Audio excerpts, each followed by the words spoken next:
दृढ़ व्रत माने हमारा दृढ़ संकल्प। हमारा क्या ना, हम जीवन में संकल्प बहुत करते हैं लेकिन वो दृढ़ नहीं होता है संकल्प। अब आप मुझे बताइए, यहाँ जितने भी लोग बैठे हैं, क्या आप लोग गीता भागवत नहीं जानते हैं? जानते इसलिए बैठे हैं, सब कुछ जानते हैं। हमें क्या करना चाहिए, कब जगना चाहिए, कितना तप करना चाहिए, सब जानते हैं, लेकिन हो नहीं पाता। इवन हम लोग संकल्प भी करते हैं, व्रत भी लेते हैं, नियम भी लेते हैं, लेकिन दृढ़ता नहीं है आपके जीवन में? आपके जीवन में शायद होगी। है वो अलार्म थक जा, अलार्म रोता है, लिटरली रोता है कि भाई अब तो मुझे छोड़ो, इतना बजता है, लेकिन हम जगते नहीं है। सो दृढ़ व्रत नहीं है हमारे जीवन में।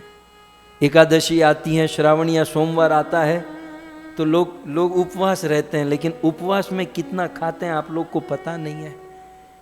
श्रावण या सोमवार आता है ना, तो केले मार्केट में ध्रुजने लगते हैं कि अब हवे हमारू आयु है। हम लोग उपवास भी रहते तो कितने महंगे पड़ते हैं पता है। खैर, तो हमारा व्रत दृढ़ नहीं है। यहां पर लिखा है पहली लाइन के अंत में दृढ़ व्रत, दृढ़ व्रत। अच्छा, मैं आपको इस पर थोड़ा सा एक्सप्लेन करूं। आपने कभी सोचा कि हमारे जीवन में ये संकल्प दृढ़ क्यों नहीं रहता? भाई सोचा है कि मंगला आरती में जगेंगे, फिर भी नहीं जग पाते। निर्जल उपवास करेंगे, बंदा सोचता है दशमी के दिन सोचता है कि कल अपना निर्जला है, और फिर मोटा उपाड़े शुरू करता है।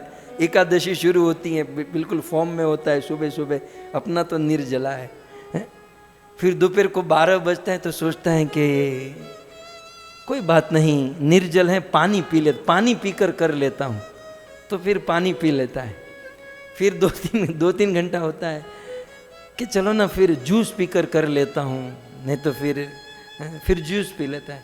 फिर दोपहर के 3-4 बजते हैं, सोचता है कि थोड़ा फल खा लेता हूँ, और फिर शाम को 6-7 बजे तो फराल खाकर आराम से सो जाता है। संकल्प, ज्ञान है, बुद्धि है, नॉलेज है, इवन इच्छा भी है, इवन व्रत भी ले रखा है, लेकिन वो दृढ़ता नहीं है कि नहीं? हमारे जीवन में वो दृढ़ता नहीं है। कभी आपने सोचा कि दृढ़ता क्यों नहीं है?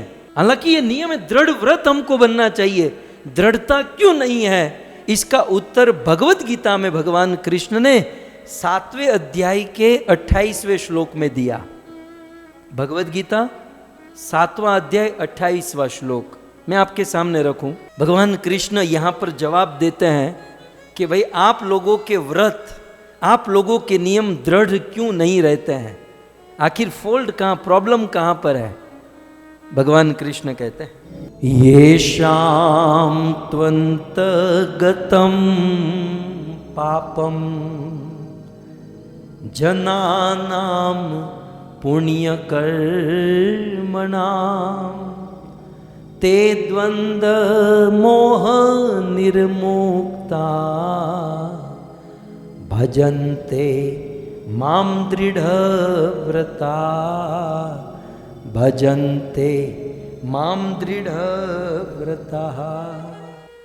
हमारे जीवन के संकल्प, हमारे जीवन के व्रत, हमारे जीवन के नियम, या फिर हमारी भौतिक मटेरियल लाइफ में भी हम जो सोचते हैं, जॉब, बिजनेस, हम जो भी, या हम स्टूडेंट हैं तो स्कूल कॉलेज में जो भी हम सोचते हैं, जो हम टारगेट लेते हैं, उसमें हम दृढ़ क्यों नहीं रहते हैं, क्यों नहीं रह पाते हैं? इसका कारण गीता में कृष्ण कहते हैं, येषां तु अंतगतम पापम। इसका कारण है पाप। हमने हमारे जीवन में इतने पाप कर रखे हैं, इतने पाप कर रखे हैं कि वो पाप जो है ना, हमको दृढ़ नहीं होने देते हैं। जब तक पाप करना बंद नहीं करेंगे, जीवन में दृढ़ता नहीं आएगी। कुछ लोग सोचते हैं दृढ़ होने के बाद पाप बंद करेंगे, ये हो ही नहीं सकता। जीवन में दृढ़ता लाने के लिए जो वर्तमान में पाप कर रहे हैं उसको बंद करना होगा, और पूर्व में किए गए पाप के फलस्वरूप जीवन में दृढ़ता नहीं आती है। और कहते हैं कृष्ण भगवत गीता में अर्जुन को, ये शाम, जिस व्यक्ति के तू अंतगतम पापम, जिस व्यक्ति के पाप अंत हो चुके, खत्म हो चुके हैं, और पुण्य कर्मणाम जनानाम, और पुण्य कर्म उदित हो चुके हैं, ते वो लोग द्वंद निर्मुक्ता, द्वंद राग द्वेष से मुक्त हो जाएंगे और भजनते माम दृढ़ व्रता, और उन लोगों के जीवन में दृढ़ व्रत, दृढ़ता आ जाएगी। मतलब जो जो ठानेंगे, जो सोचेंगे वो होकर ही रहेगा। तो कहने का अर्थ यह है कि ब्रह्मा जी नारद मुनि को चतुर्मास का उपदेश देते हुए कहते हैं दृढ़ व्रत, हमें दृढ़ व्रत बनना है। और जीवन में अनेकों पाप होने के कारण हम दृढ़ व्रत नहीं हो सकते हैं, तो अब क्या किया जाए? होता क्या है, जो ढीली प्रकृति का आदमी होता है ना, ढीली प्रकृति समझते, शिथिल स्वभाव वाला आदमी, वो असत या गलत चीजों को जल्दी छोड़ नहीं सकता, गलत आदतों को जल्दी त्याग नहीं सकता।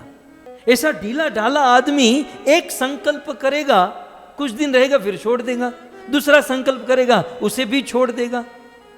इस प्रकार बार बार संकल्प लेकर बार बार उसे छोड़ने की आदत पड़ जाएगी